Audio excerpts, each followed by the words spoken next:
안녕하세요. 분석왕 김프로TV의 김프로입니다. 오늘은 현재 발매 중인 승무패 50차 국내 축구 K리그 5경기 분석으로 준비해 보았습니다. 영상 보시기 직전에 좋아요, 구독 한 번씩 눌러주시길 바랍니다.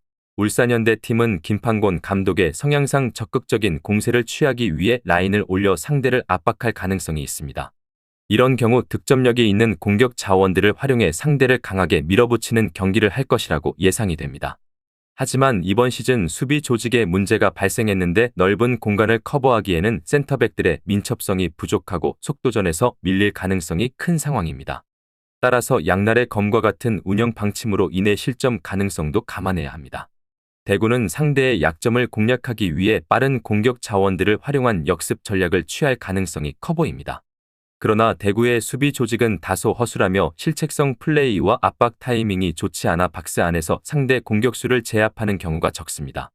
이러한 점을 감안했을 때 울산의 강력한 공세를 막아내기는 어려울 것으로 예상하고 있습니다. 양팀 모두 체력 문제에서 벗어났지만 공격력 측면에서는 차이가 있는 모습입니다. 울산의 홈 경기 강세와 대구의 원정 경기 부진도 승부에 영향을 미칠 수 있는 부분입니다. 다만 김판곤 감독이 부임한 이후 시간이 부족했던 점을 고려하면 큰 점수 차로 승리하기보다는 근소한 한 골 차로 승리 확률이 높다고 생각하는 것 좋은 선택일 것 같습니다. 울산현대 승을 추천드립니다. 안산이 지난 경기에서는 안양을 상대로 3대2 승리를 기록하면서 최고의 경기를 보여줬습니다. 다만 안양이 아주 높은 라인을 구축하는 편이라서 안산의 공세가 잘 통할 수 있던 환경이 주어지긴 상황이었습니다. 송경섭 대행도 팀의 문제가 공격력이라고 할 정도로 전체적으로 안산의 공격력은 하위권 수준입니다. 특히 상대가 잠가버리는 상황에서는 역습 상황에서 대응이 뚜렷하지는 않은데 이는 안산의 게임 모델 자체가 꽤 공격적이기 때문입니다. 부천은 대체로 경기를 주도하는 상황에서는 불안한 모습이 나옵니다. 오히려 원정에서 라인을 내리고 역습으로 간결하게 가는 상황에서의 성과가 더 좋습니다. 그만큼 부천이 가진 3백의 영향력과 전체적으로 슈팅의 효율이 낮은 특징의 결과입니다. 다행히 안산의 공격력이 막기 어려운 수준까지는 아니기도 하고 안산 상대로도 최근 오전 3승 2무로 성적은 좋은 편이었습니다. 전체적으로 안산이 공격적인 게임 모델을 구축하고 있는 상황이고 이에 따라서 역습 상황에서의 힘이 부족한 형국이라고 보는 것도 좋겠습니다. 특히 부천이 원정에서 다소 안정적인 수비와 역습으로 가는 상황에서의 성적이 더 좋고 안산 상대로도 전체적으로 강한 흐름을 보이고 있습니다. 부천 승을 추천드립니다. 제주 유나이티드 팀은 상대 최영근 감독의 운영 방침에 따라 전방 압박에 고전할 수 있는 상황입니다. 이번 시즌 대부분의 경기에서 압박의 어려움을 겪으며 전진성을 잃는 모습을 많이 보여줬습니다. 그러나 제한적인 기회에서도 마무리 능력이 뛰어난 공격 자원을 보유하고 있어 패하지 않고 승부를 원점으로 돌리거나 승리를 거두는 실력을 발휘하고 있습니다. 이것을 고려했을 때 제주 유나이티드가 근소한 한 골 차로 승리할 확률이 높습니다. 인천 유나이티드 팀은 강한 전방 압박으로 주도적인 공세를 펼칠 것이라고 말했습니다. 이는 제주 수비진에 부담을 줄 수 있는 운영 방침이기 때문에 어느 정도 효과를 볼 가능성이 있습니다. 하지만 인천 역시 시즌 내내 문제였던 공수 밸런스 문제가 여전히 남아있어 감독 교체로 당장 해결하기 어려워 보입니다. 또 홈 경기에서 강세를 보이고 있는 제주의 홈 어드밴티지를 고려했을 때 인천이 우위를 점하기는 쉽지 않을 것 같습니다.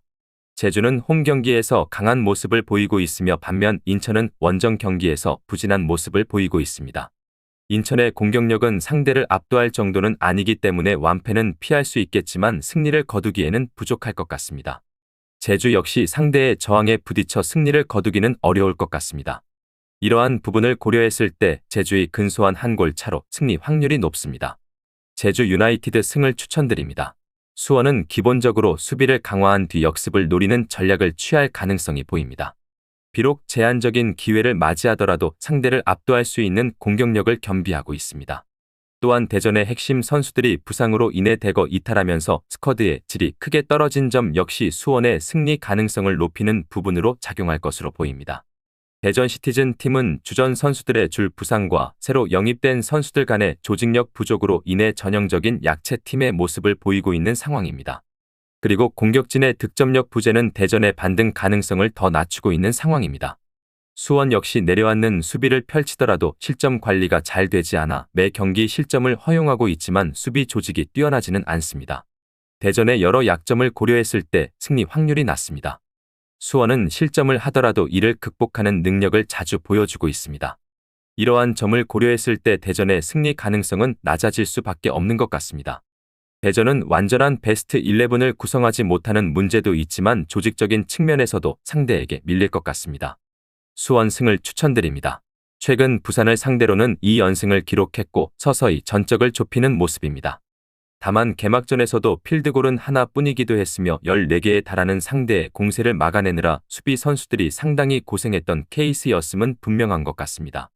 특히 이랜드의 특징은 상당히 공격적인 운영을 선호한다는 부분인데 부산은 역습 상황에 걸맞는 상황에 강한 모습을 보여주고 있습니다.